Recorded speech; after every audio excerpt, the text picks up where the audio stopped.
Those of you that like going to the pharmacy without doctor's prescription, especially those of you that like buying antibiotics, you need to be extremely careful.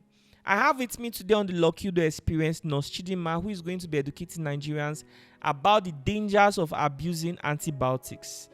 This is the Lucky Udu Experience. If there is need for you to take antibiotics, there is need to do a test, meaning that you need to see a professional who is your physician.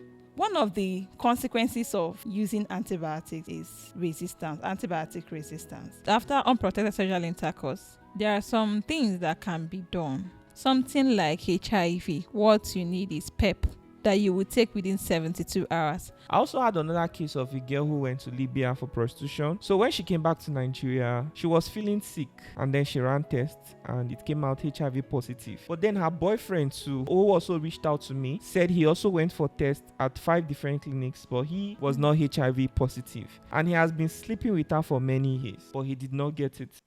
Ma, you said a lot of Nigerians abuse antibiotics and there are dangers that surrounds it. Do you want to share this to the public? Yes. One of the things that most Nigerians always do is that when they have a little minor illness, they must take the anti-malaria together with the antibiotics, which is not true, which is not good and not advisable. One thing you have to know is that antibiotics has to do with microorganism, bacteria. In terms of it doesn't cover the whole microorganism, just the bacteria aspect of it. So, and you can't there are so many of them, it's not just one. And these drugs act based on each microorganism, maybe based on each bacteria. So, and how do you know the particular one there? It is through test. So if there is need for you to take antibiotics, there is need to do a test, meaning that you need to see a professional who is your physician to conduct tests. And not every time you go up antibiotics like it's a normal candy to take, because this misuse of antibiotics has a lot of short-term and long-term damages to the body, not just to the individual, even to the general public. One of the consequences of using antibiotics is resistance, antibiotic resistance. When you continue to abuse that antibiotics, because one thing is that how antibiotics works, it depends on the stage they are working. Maybe some might be attacking the cell wall, some might be destroying, some might be reducing. It depends. And for them, you have to, when they collect your blood samples, they will detect the antibiotics that microorganism is resistant to and sensitive to. If they're able to find out that it's resistant to this particular list of antibiotics, it will not be given to you. It's only one that they are sensitive to. Sensitive in the sense that once they see it, it can destroy them. That's what they will give you. And there is no way you can know about it except you do a test. Even a doctor handling you might know that, maybe might have an idea of what to do for you. But to be on a safe side, most of the times, when there is need to give you an antibiotic, they will run a test to determine the best antibiotics that can do what? That can handle that microorganism. Because antibiotics resistance is very dangerous, because once your body starts to resist that particular one, you need to go higher. Then when you have need to take that particular antibiotics, it will not be able to work in your body, because you have been abusing it. You used it when it was not time. So whenever you throw that drug to that particular microorganism, it will just be as if you are pouring water on the stone. It will not work. So one of the consequences is antibiotics resistance. Then also it affects the immunity, in the sense that the antibiotics not only destroy the microbe, but it can start affecting those bacteria that are in the body that are supposed to work for you. So it causes weakened immunity when you abuse it. And that one is what we call super infection. In the body, so many areas of the body, there are certain bacteria that are found there which are doing works for the body.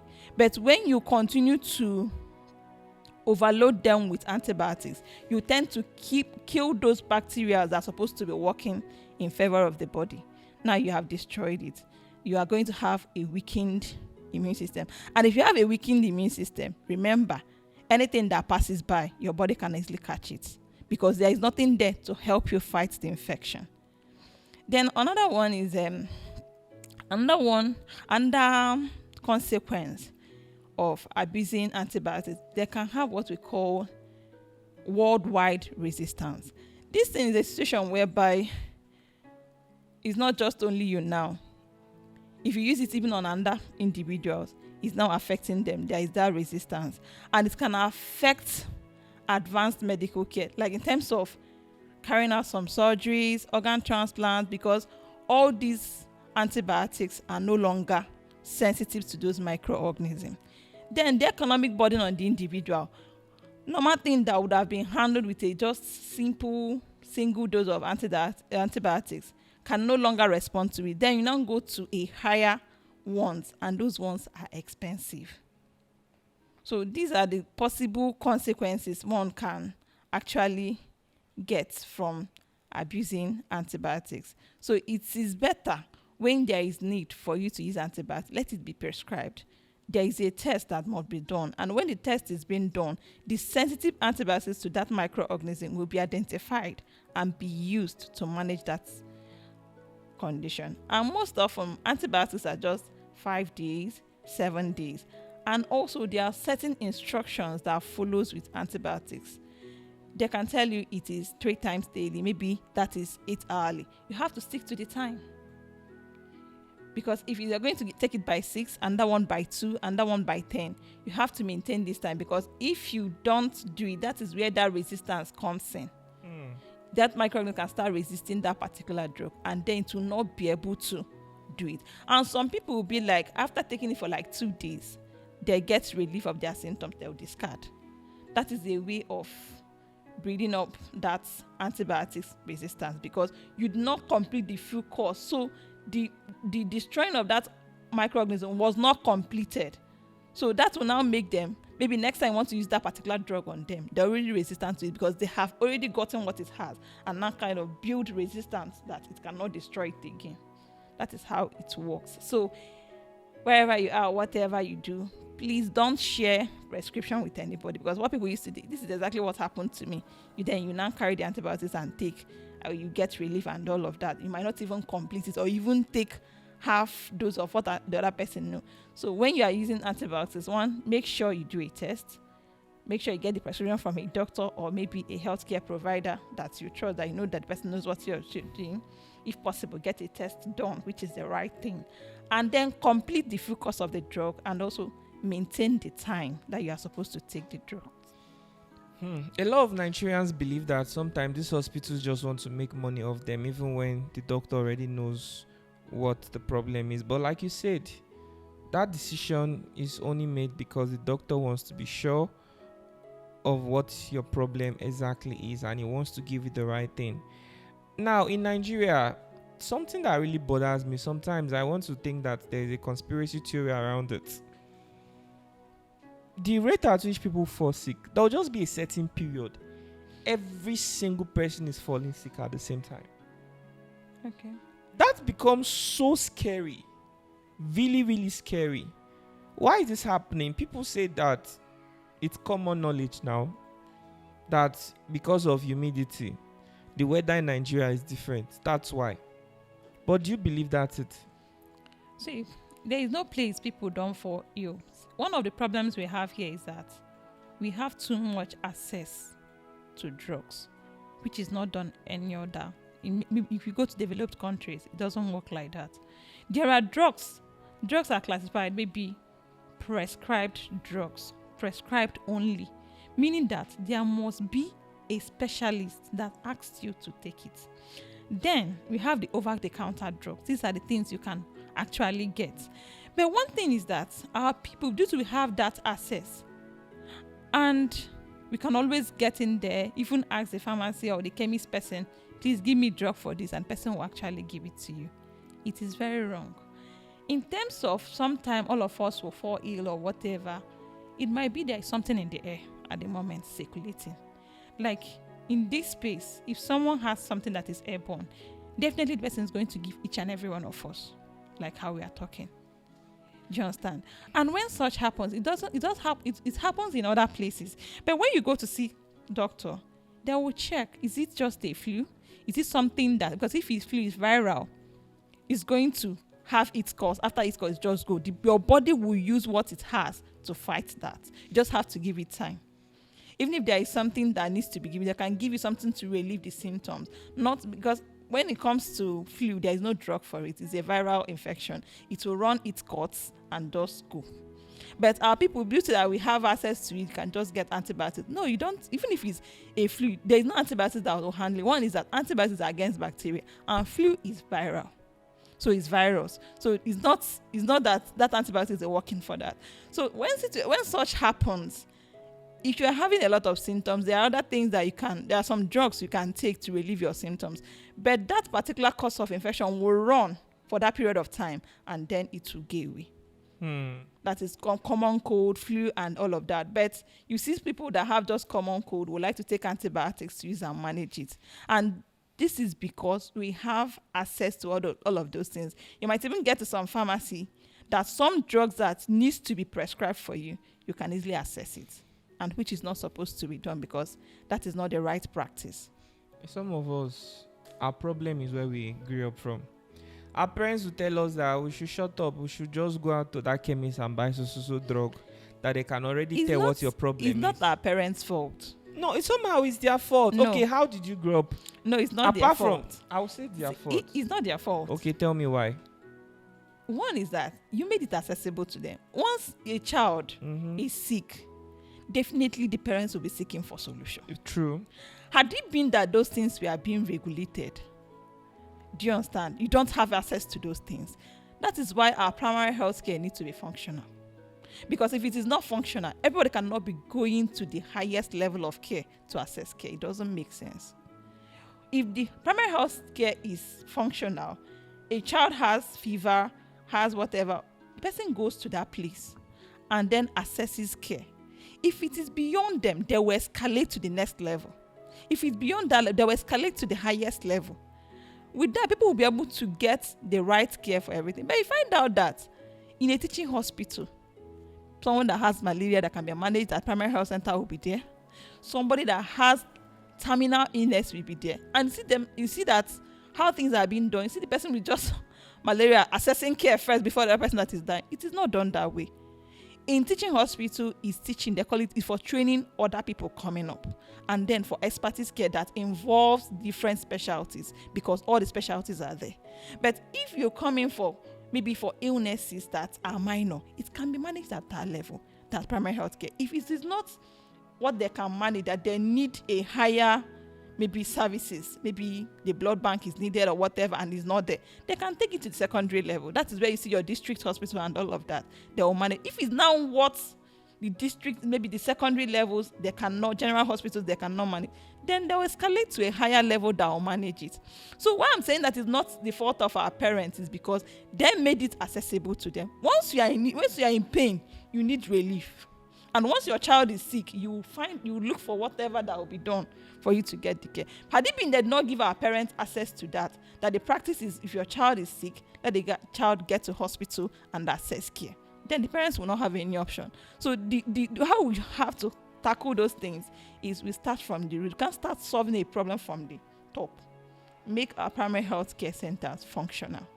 And people will start assessing care at the minimal level before coming up. I still believe somehow that African parents have a very significant role to play. What is the foundation of society? Family.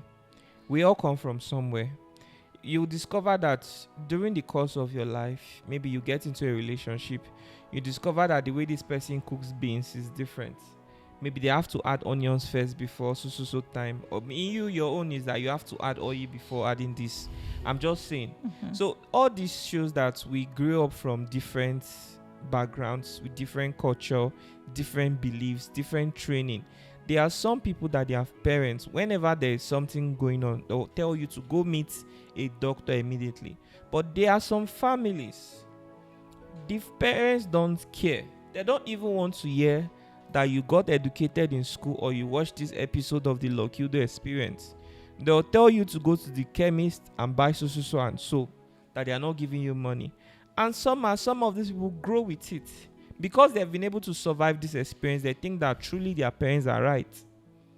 And they move on. Now, it's just the case of abo. Abo is these are is a herbal mixture. Herbs. Yeah. Yes.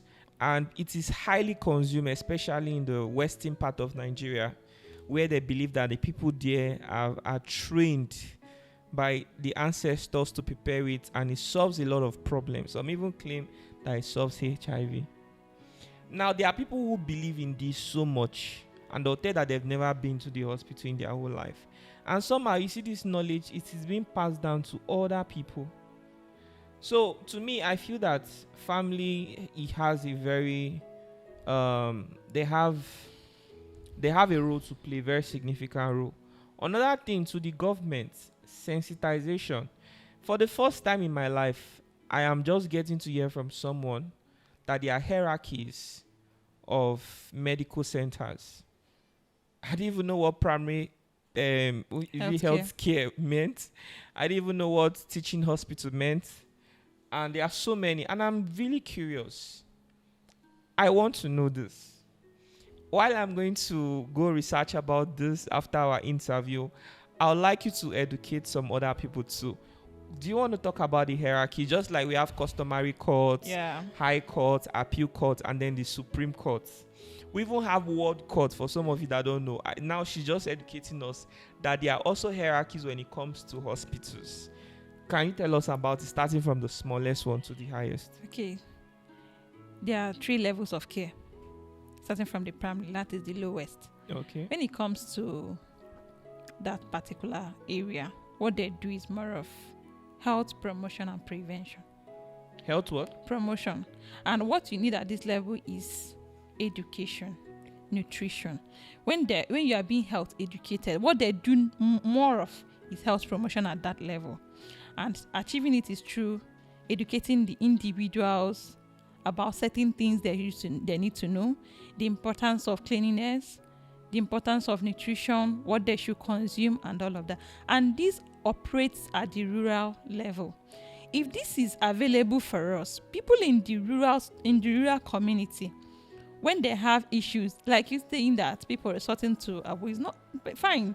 The western part of the country does more of that. But even our people, other people in other areas, do that because that is the only option they have at that moment. Available. Had it been that those health centers are functional, there are people that are there. And funny enough, look at how those centers are being formed. The community members are involved. And know when you include somebody in solving her problem, it will get a long way. Because part of the community are being included in the team that provides care at this level. So at that rural level, which is the primary health centers where those care are being assessed. So when you present at this level, they will manage the ones they can. The doctors are there, the nurses are there, the midwives, the traditional birth attendants. You get those people and kind of try to educate them or get the maximum benefit of whatever skills. Because as we are talking here, thinking that not everybody that delivers their child in the hospital, even at this moment, people still go to maternity homes, traditional birth attendants to have their baby. Very true. Do you understand? And those things, if you get those people that are doing, because you can't even tell them to stop completely, because people will still be coming to patronize them, one, because of funds. It's more affordable. So what this primary health center healthcare does is that it gets those people into the team. Do you understand? So that, because had it been she goes to a traditional birth attendance place to have her baby, she will deliver on the floor. And there is high chances of infection and all of that. So, but when you get these people into the management, they'll even be the one to bring those women that are pregnant to you, and they will join hands together and have that baby. So at that rural level, if they're able to make it functional, there is functioning health center, the doctor is accessible, the nurse is accessible, there is a proper referral channel that this is what they cannot manage at this point. Then the doctor has been able to do this for this patient, look at the referral form, all the things they have done, they will now move to the next level, which is what? The secondary level of care. What they do here is curative, more of curative. They are going to try to manage that condition. And this secondary level is where we get our general hospitals, our district hospitals. But at this point, their actions are also limited because they might not be able to maybe start giving you expertise care. Take for instance now, at that level, maybe patient needs to do MRI or maybe a higher something that is no longer what they can manage. Then they'll go from that secondary level to the tertiary level, which is the teaching hospitals. And at this point, different units, different specialties will come in and put together and solve it. One thing you have to know is that in medical care, nobody knows it all. Like we have different parts of the body, is how we have different specializations. If a patient is being handled maybe for cancer, for instance, and there is something maybe that has to do with the eye or whatever, you see the unit, a consult will be written to the ophthalmology unit to come and see this patient. The person will not be like, no, I'll have to handle everything. No, you have to bring the expert in that field to come and give his or her own expertise advice or whatever care. So there are levels of care, and the problem we have in this country is that primary health care is not functional. So you see somebody in the village that just has malaria moving from that village to town. And you find out sometimes they don't even have transport fare to come. So they'll sit back and be drinking maybe whatever they have mixed, or be going to chemist and be getting it anyhow. And by the time they are getting to the hospital, the condition has worsened. They can't even access that care again. And even when they assess it and get money, you see that the prognosis is nothing to write home about. Or on the process, the person might even die. There are some people who don't tell you that.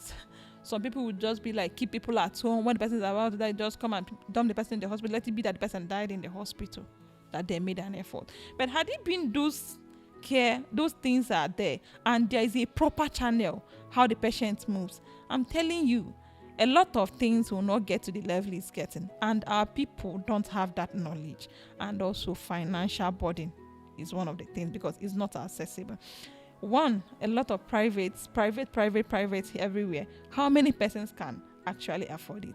So they need to make the one that is public functional so that people can actually access it. Those who doesn't want to maybe wait or do whatever in the government area, they can go to the public places and then access those care. But the public ones are not available for them, and that is why that are doing those things. If it's being regulated and everything being normal, I don't think maybe we'll be where we are today. So honestly, our primary health centers need to be rehabilitated. It needs to be woken up, like, to start functioning, because we need to start solving this problem from the root and not just at the top. Not everybody will be able to afford it at that highest level. So the least one, which should be available to every man, no matter your level or whatever your status in the society, should be made functional. With that, our healthcare system will be able to go higher than what it is.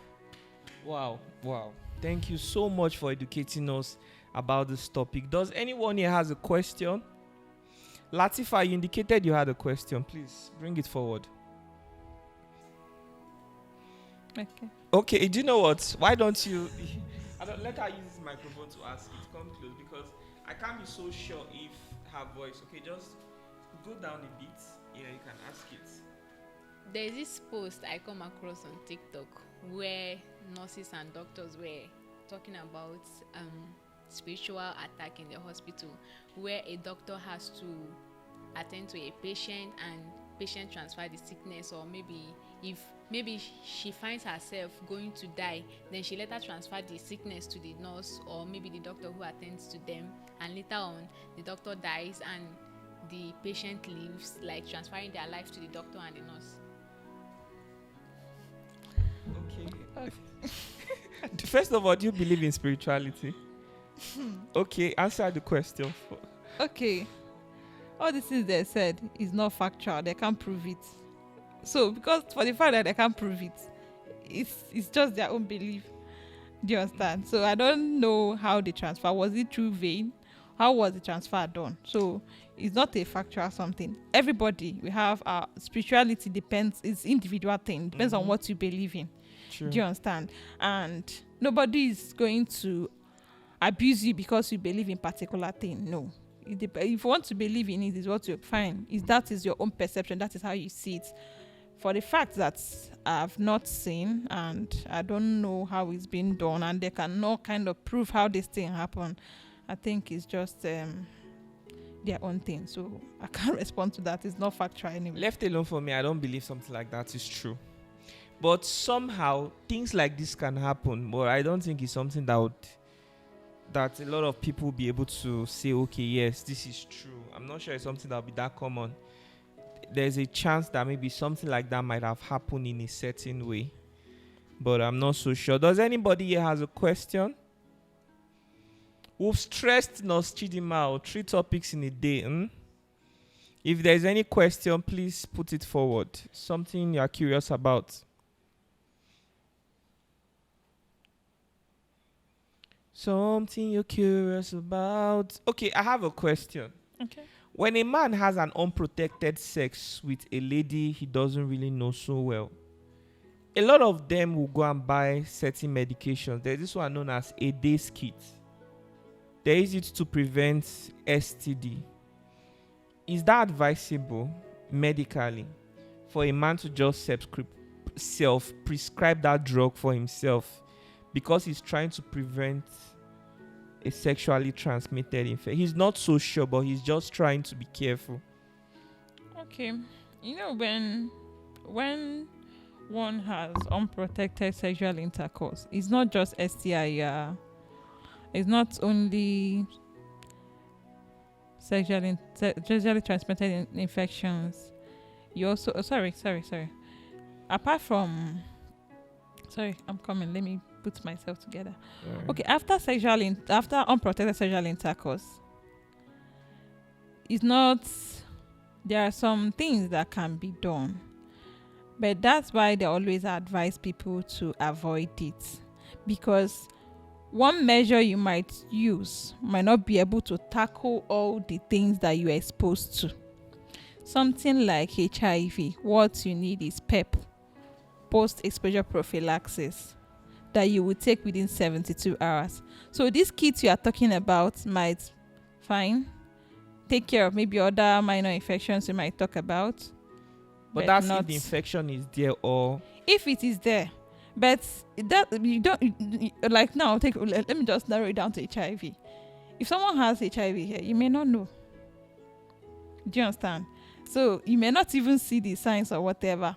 But it's always advisable that when you have such emergency or such occurrence, which is something that doesn't happen every time, but if you have something like that, you can go for that PEP, that is post-exposure prophylaxis. You're going to be giving some drugs to help prevent you from getting it, and this should be taken within 72 hours of that act. Okay, what she's trying to say is that if you have sex with someone and you suspect that person might have HIV, you are not so sure, within 72 hours you can go to a pharmacy and there's a drug known as PrEP. Is this drug available to everybody? Does it need a prescription? Yes. It needs a prescription? Yes. Okay. And you might not even be able to access it in all the pharmacy. Okay. You might not even access it. So mostly it's some areas some teaching hospitals where you know that you can access ARV drugs, HATs. Okay. So this drug now, I heard you have to take it for 30 days. Sure. And again, too, some people that are familiar with this drug, if they see you trying to purchase it, they might want to think that maybe you already have HIV. But I think what people don't know is that there are so many reasons why this drug was created. I don't think it's only about sex. Even for medical practitioner, I was speaking to a doctor, and he said that they use it from time to time. Sure. That sometimes they can be doing a medical procedure. Have needle stick. Yes, injuries. Needles or blood can spill into your mouth. Nostrils. So they use this drug sometimes. Well. So if you see this medicine in somebody's house, do not assume that person is a HIV person. The person might just be protected. Okay, see, when we were in school, I can count a lot of people that I know that had that needle stick injuries, and what they do is going to the ART clinic. Then they'll test you, place you on the drugs. It's not easy. See, if it's as a result of needle stick, fine, we can understand that. But don't just allow that opportunity to come. Always try to protect yourself, because you never can tell where you'll get. And one thing with HIV is that it has window period of 3 to 6 months. So during that period, you may not even know. You might even test and it's not there, because that is the window period. Do you understand? You may not, it may not have shown in the bloodstream. So when they do the test, you may not even get to know. So as much as possible for you, always try to protect yourself. One is that the drug is not even cheap. If you want to go and get it, it's not everyone that can access it. So the best thing for you, the best bet is use protection. But in cases of breakage, you have to do something about it as well. And then now, is HIV as worst as people say it is? Because I've interviewed a lot of people with this, living with HIV, and to be honest, from my experience, they actually look even healthier than some of other people that did not even have this thing, and their quality of life seems very okay. I know that I only spent some hours with them, or maybe I spent the whole day with them during the course of my interview, and that may not be enough time to actually measure how happy or to measure their quality of life. But to be honest, these guys didn't even look like people that were dealing with anything. Some of them just say that the only thing is that they have to visit in the hospital from time to time to check something, and they have to be taking a drug every single day. That's all.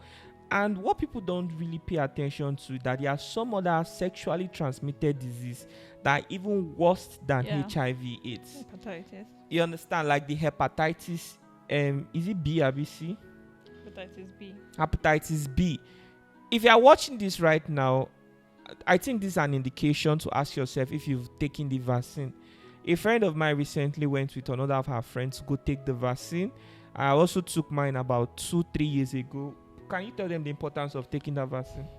Okay, apart from like where you started about how they live their normal life, HIV does not restrict you from living your normal life. But the only thing you have to ask yourself, sometimes you have malaria, they will make prescription for you. How do you keep to it? Do you take the drugs to complete the full course? Then when it comes to HIV, it is timed. If you are taking it by 6, you must maintain 6. You won't even allow it to get to 5 minutes past 6, because that thing is very corny. I wouldn't go deep into that.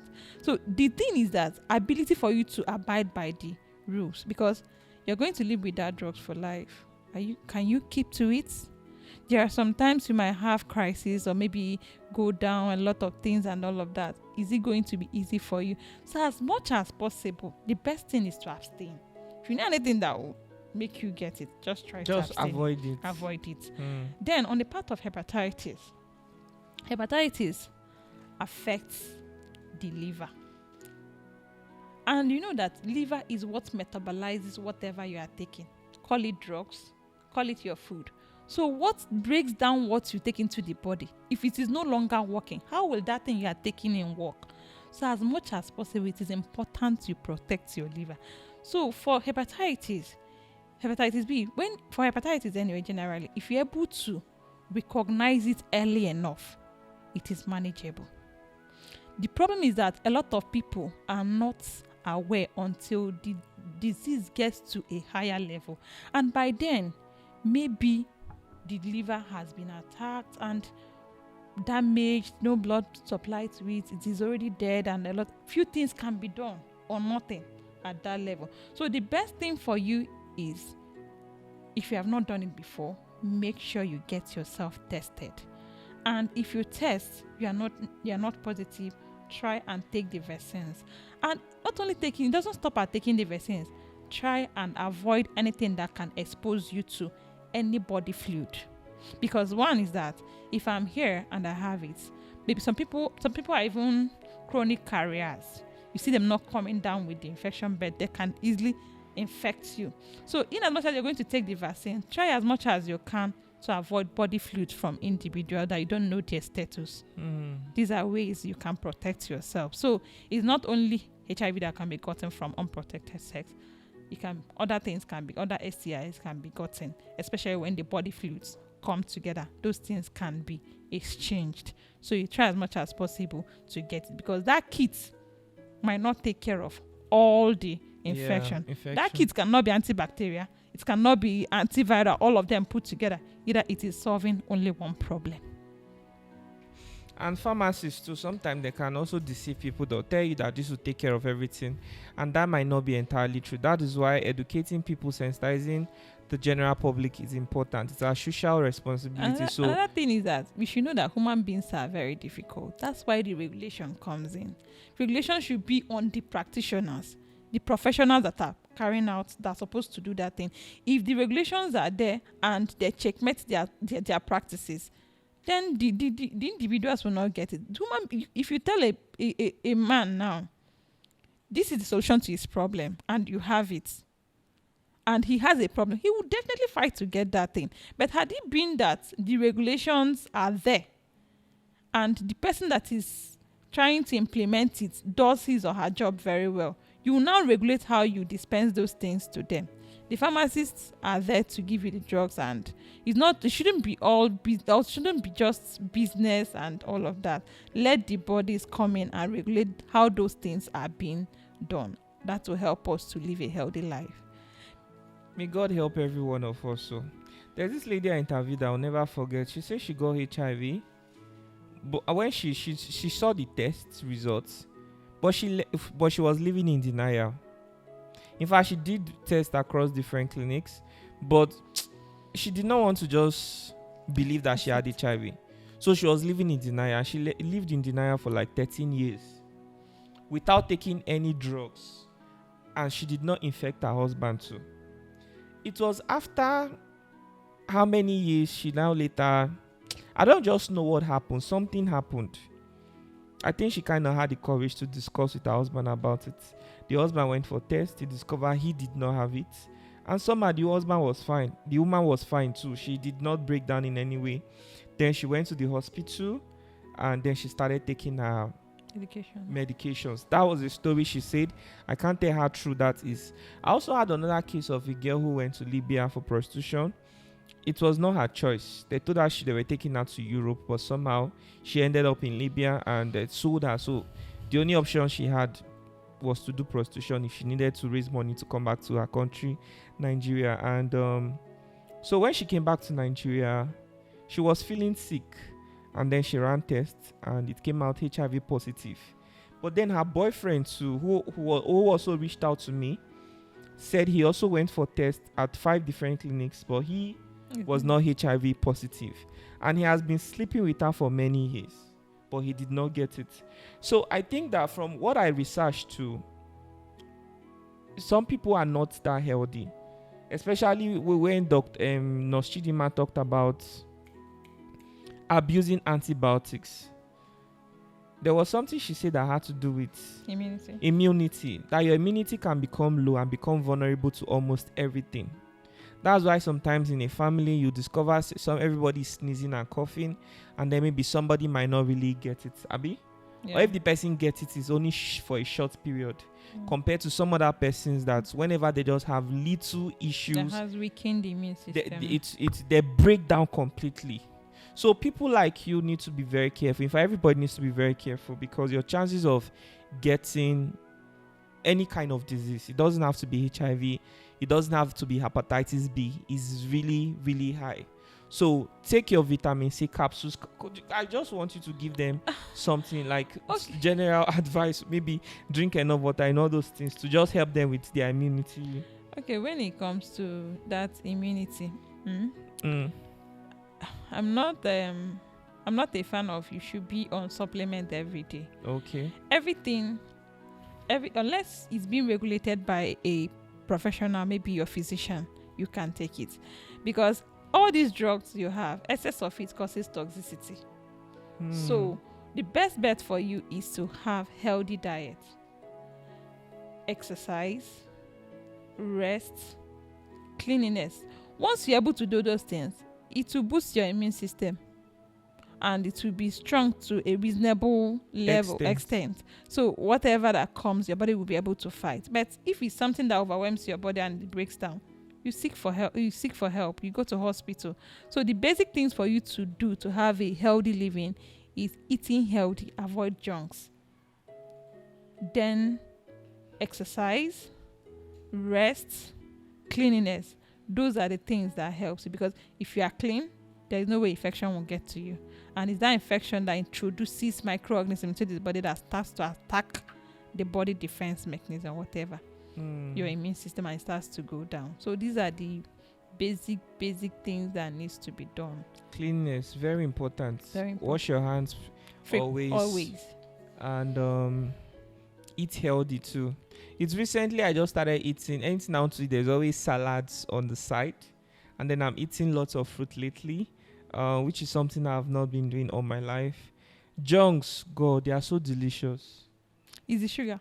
Some of them don't even have sugar, but God, they have pizza, shawarma, sandwich. Wait, but why will people even say burger is not healthy? Come on, burger is just small bread with tomato, with vegetables. The mayonnaise inside. The mayonnaise is just how the mild. meats are being prepared. The meat is just the meat is barbecued. See, I don't know how people even say one that. thing you have when it comes to eating, everything is good to eat, but what is the proportion? That's what you look out for. And variety, they say, is the spice of life. So if you're able to get here, you are going to get a lot of vitamins from those things. But one thing is that you see some people, morning is rice, afternoon is rice. Some people don't even put any protein inside, no vegetable, nothing. It's still that the same rice. Fine, rice is not even an issue. Go to bread. Somebody will eat only bread for 7 days of the week. What is inside the bread that you are eating? Ask yourself. They have 6 classes of food. And for you to have a well-balanced diet, all those classes need to be in that diet. So that your bread is just carbs. Just carbs you are just eating. Nothing there. And even if you are eating the bread, how do you even is there another thing you put inside it? So the best thing in terms of eating is try to take a little of this. Don't eat it out of proportion. Watch the portion you are eating so that you can get from here, get this nutrient from this plate, get from more. But the best thing for you is more of protein, more of vitamins, vegetables. That's where you get your vitamins from, and then those minerals. I think with what you just said now, I'm going to conclude that burger is healthy. I mean, burger has bread, right? That's carbohydrates. It has either beef or chicken. That's protein. It has veggies in it, tomato, lettuce, and cucumber. That is vitamins. It has, sometimes they add olives, or they just add oil on it. Oil on it somehow. That's fat and oil. Then you drink a bottle of water. Mayonnaise is also oil, right? So burger is healthy. Nobody is saying it's not healthy. And it's usually in small quantities. It's the proportion. You might eat it today, eat it tomorrow. Do you know? It's still healthy, no? No. I'm eating veggies, I'm eating bread, I'm eating protein. No. But when you look at it, the veggies, what is the quantity of the veggies? That's what you need to know. The veggies are just maybe one tiny lettuce, just one leaf that is being slaughtered inside. The bread is the bigger part of it. The bigger part. So that is what you have to look out for. And you can eat everything, but just watch the proportion. Watch the proportion. Yeah. May God help us. I mean, life is so difficult. We have to worry about kidnapping, bandits. We have to work so hard to make sure we excel in school. Even if we do that, we have to deal with final year project, which might likely be rejected. We have to deal with family issues. We now have to struggle with making the right friends, building our spiritual life, fasting, praying, making sure we're attending the right church, finding out the right camera angle to take our selfies, because if our selfies are not good, will not attract good people on the dating app. You have to subscribe. You need to work hard if you want to do this and do that. Life is so complicated. And at the end of the day, we are living in a controlled environment. The government wake up every morning, make decisions based on their own perspective that might affect our business, affect our plans. We have to deal with that. And now, health is another issue. What is the purpose of life, my brothers and sisters? What exactly is the purpose of this life? We never even ask for it. Our names, we never choose it. And we have to deal with this for the rest of our life. In all that we do, I hope that somehow we find a space to think about God, because we believe that there's a creator somewhere, and I feel like that's the only thing we should be paying our attention to. Our creator. Whatever outcome will be whatever will be our outcome in all of these efforts, may God help us. May His grace be with us. Mm-hmm. May He never leave us stranded. Amen. And may we never end up unfortunate. Amen. Why some of you are going to excel so well in your careers? Some people may think they might live for so long, but they are not so sure, because their lives may not even be as long as they assume. Some people may have to deal with health issues at a young age. Some people at old age. Some people at the peak of their career. Nobody knows. But what exactly is the existence of life? In everything, make sure you stay connected to your Creator. Thank you for watching this episode of the Lucky Udu Experience. If you love Nurse Chidima, you love to see her again, indicate in the comment section. I'll be more than happy to have her again. Thank you very much for taking out your time. We wanted to go to another topic, but no. We've spoken for too long, and so we don't end up fatigued. We'll have to call it a day. This audio is going to be uploaded on Spotify. So go to Spotify right now, search the Lucky Udu Experience, and you'll be able to listen to the audio versions of our interviews. And if you have a TikTok account, please react to our videos, post it on TikTok, let people get to know about the Lucky Udu Experience. Spread the word, share our videos to group chat, let people know about us, and we'll keep telling more interesting stories. God bless you so much. See you in the next episode. Let's say bye. Bye. Hi guys, thank you for watching this episode of the Lucky Udu Experience. Please, if you would like to assist anyone, please reach out to the number on the screen. We are the follow-up team of the Lucky Udu studio, and I am Bright. I'm David. I'm Latifa. Veronica. I'm Messi. Our job as the follow-up team is to make sure that everyone who shares their story are not left unattended. My colleague will walk you through on how the follow-up team was created. Let me walk you through the history of why we created the follow-up team. Over the years, we discovered that people reach out to our guests pretending to help them, while their sole aim is to take advantage of them.